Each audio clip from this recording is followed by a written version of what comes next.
Честит празник! Значи това, ако някой не вярва в Бога, кажете му да се чете Евангелието или да чете в Христиния канон или да се проповядва да дойде в църквата и да поседи малко Яна Панихида, Яна Кръщенина, каквото идея, да види как винаги звъни нещо, алармата се поврежда, телефоните се развъняват, какво ли не става, само и само да не може да се чуе Евангелие. Така че не е необичайно нещо този звук. Честит празник на Света Богородица и на нейния рожден ден. Разбира се, това е толкова голям празник, защото ние придобихме тая, която ни роди Спасителя. Това е по-голямо от всичко, без съмнение. Придобихме и тази, която е надежда на безнадежните, което е не по-малко важно, която измолва такива като нас. Но освен всичко друго, той е ден голям празник, защото на него придобихме своята най-голяма учителка по вяра. Никой не е така кристално чистил своята православност, както Пресвета Богородица.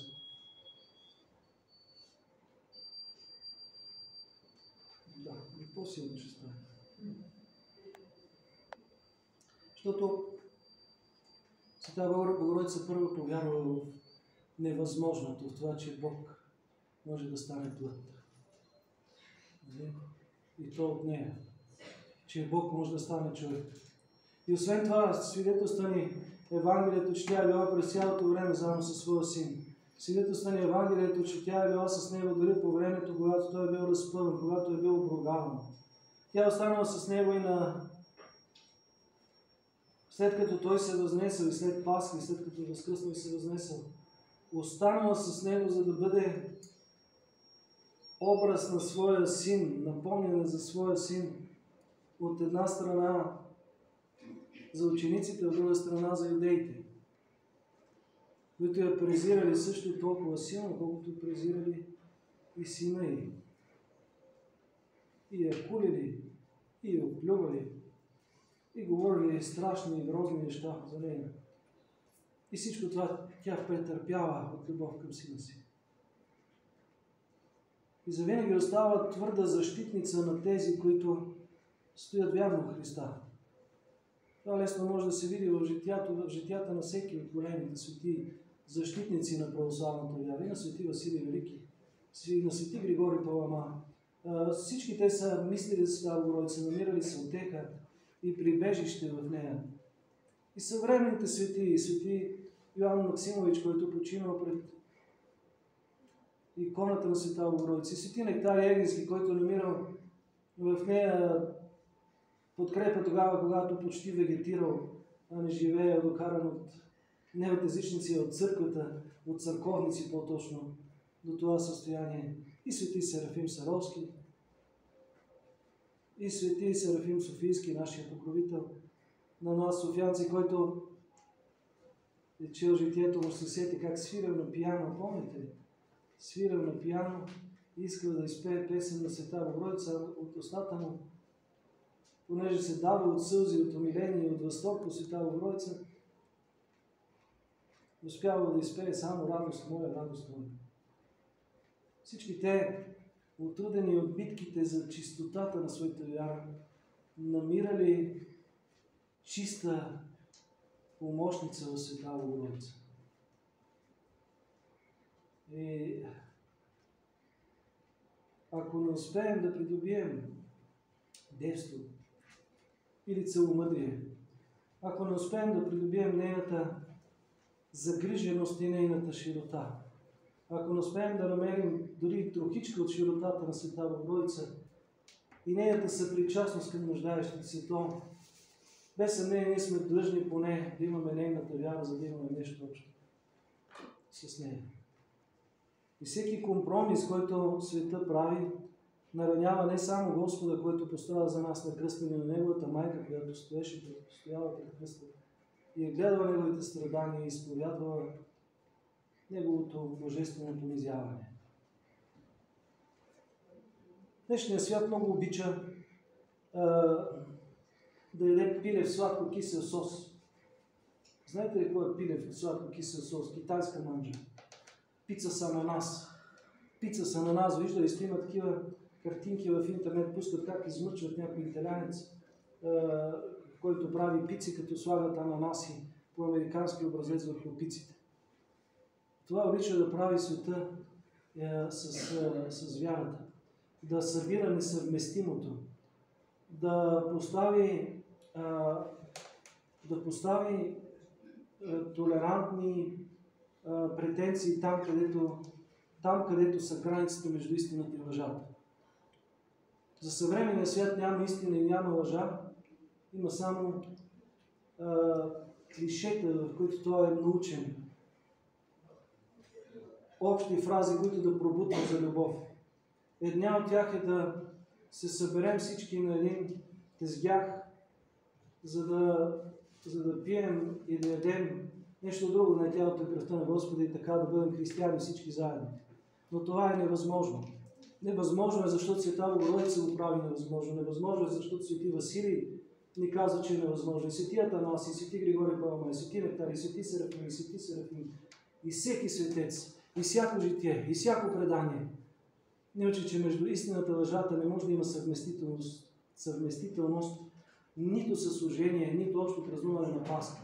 Защото нито общо празнуване на Рождество Богородица, нито нищо, защото за еретика, за този, който отстъпил от вярата, няма Евхаристия, няма литургия, няма възкресение, няма разпятие.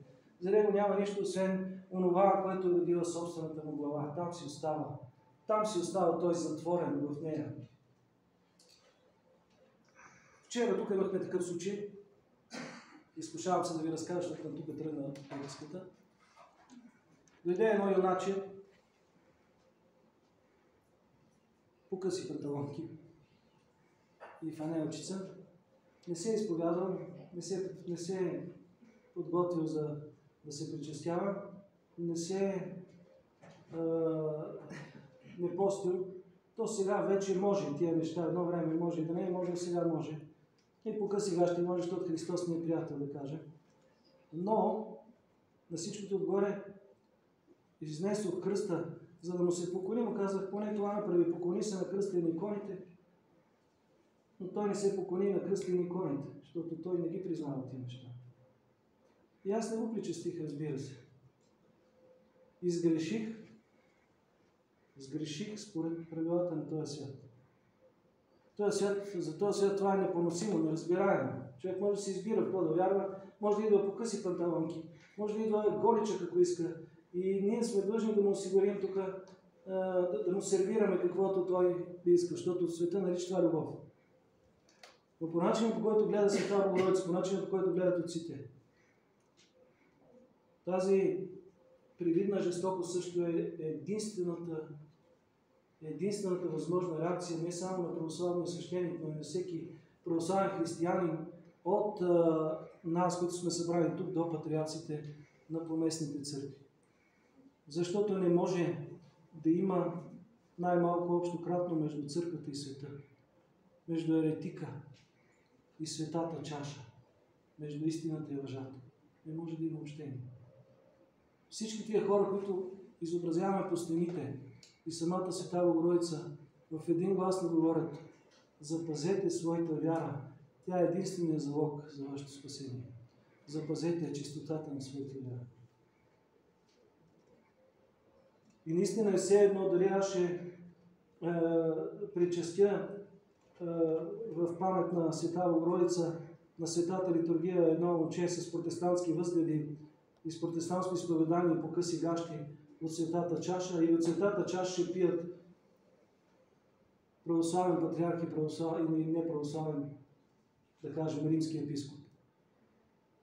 Във всички висоти на администрацията на църквата, на благодатната иерархия също, отстъпление и ще бъде отстъпление сега и винаги във веки веков. Дори целият свят да се съгласи, казва Свети Марк Ефески, аз няма да приема унията. Помните ли Свети Марк Ефески, който между другото много интересно казва, когато патриарха приема унията, всъщност всички приемат унията освен него, той казва: умирайки вече, твърде болен, да не стане така да дойде патриарха на гроба ми или да участва в опелото ми, защото казваше се съдя с него на страшния съд.